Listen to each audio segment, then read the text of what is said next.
Another one bites the dust and another one's done. Another one, another something like that. This segment is brought to you by Eastside Weight Loss Clinic. I'm down 37 pounds on the program, and I lost most of that weight in just 2 months. There's no prepackaged meals, no counting calories, no drugs or injections. Schedule your free 15-minute consultation today at eastsideweightlossclinic.com. So Senate Ways and Means Committee had a hearing yesterday, and they had a laundry list of bills to go through in this hearing.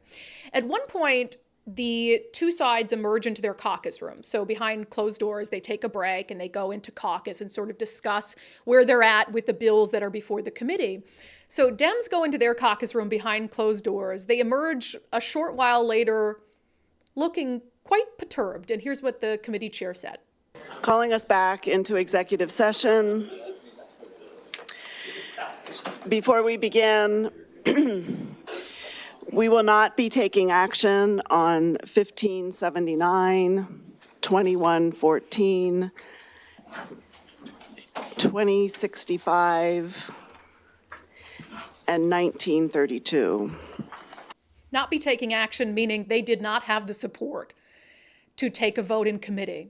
They did not have the Democratic support. So what are those bills? Let's go through a list of Democrat-backed proposals. I am opposed to every single one of them. We've talked about every single one of them on the show that failed in this committee. Thanks, I want to give a lot of credit to State Senator Mark Mullet, who's of course running for governor, but he's a moderate Democrat. And I've heard from behind the scenes that Democrats are pissed at him.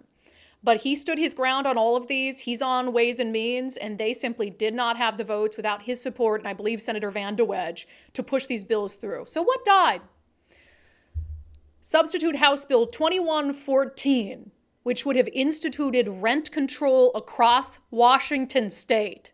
It would have been disastrous for landlords, and it would have been disastrous for affordability in the state of Washington. That failed to make it through committee. Also, great moment for law enforcement, a bill that would have made it easier for Attorney General Bob Ferguson to continue to politically prosecute police officers has failed. House Bill 1579 would have set up independent prosecutions of police in the hands of the Attorney General's office. That has failed. That is a win for public safety and for everyone who wants us to be able to someday recoup the number of police officers we have lost in the state of Washington. Also, a Tara Simmons-esque bill, House Bill 2065, which would have said that if you commit violent crimes as a juvenile, those crimes are not going to follow you into adulthood. When you continue to commit more violent crimes, you essentially get your points wiped clean, which means when you go on as an adult to continue to commit violent crimes, all of those points you should have accumulated from the same types of violent crimes before you turned 18, they would have been nowhere to be seen and a judge couldn't have considered them. So House Bill 2065 failed to make it out of committee. Also, House Bill 1932, which would have moved all elections to even years, has failed to get it out of that committee. And that is a bill that was supported by Democrats, and they wouldn't do anything election related unless they believed that it would be advantageous for them. They wanted no off-year elections, everything to be on even year ballots. They failed. So House Bill 1932 dead. Now, I saw a lot of angst among Democrats about all of those, and I know, like I said, there was some angst directed at Democratic State Senator Mark Mullet, but perhaps none was more angering to the Democratic majority than the failure of the rent control proposal. Nicole McCree, whose proposal, she was one of the people who supported that proposal, she put out a statement. It was actually an Emily Alvarado bill, but Nicole McCree put out a statement about its failure, saying, "I'm incredibly disappointed that it appears rent stabilization will not become law this year. Renters and manufactured homeowners in our state have demanded relief after years of excessive and unfair rental increases. We have heard countless stories of seniors, students, families, and people with disabilities struggling to keep up with rent.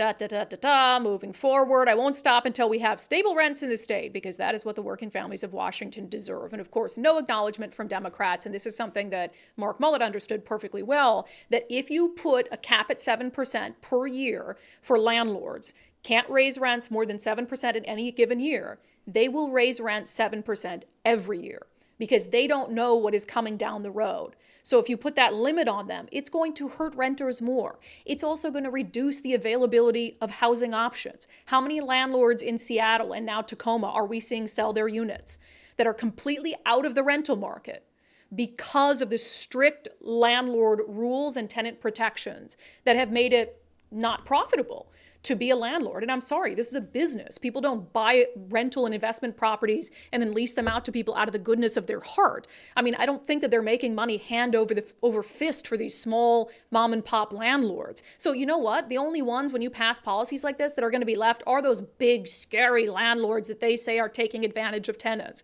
So this was a completely backward policy that was not going to fix the problem that they were solving for. And it appears it is dead for this legislative session. And as I've said before, you can always find, they could yank it from committee and throw it to the floor. I don't think that they're going to do that with this one. It does appear that it has reached the end of the line. However, we'll see it again next session. I'm pretty sure of that. That's why we need a Governor Dave Reichert, because if they bring something like this up next session, the veto pen will be pulled out quite quickly.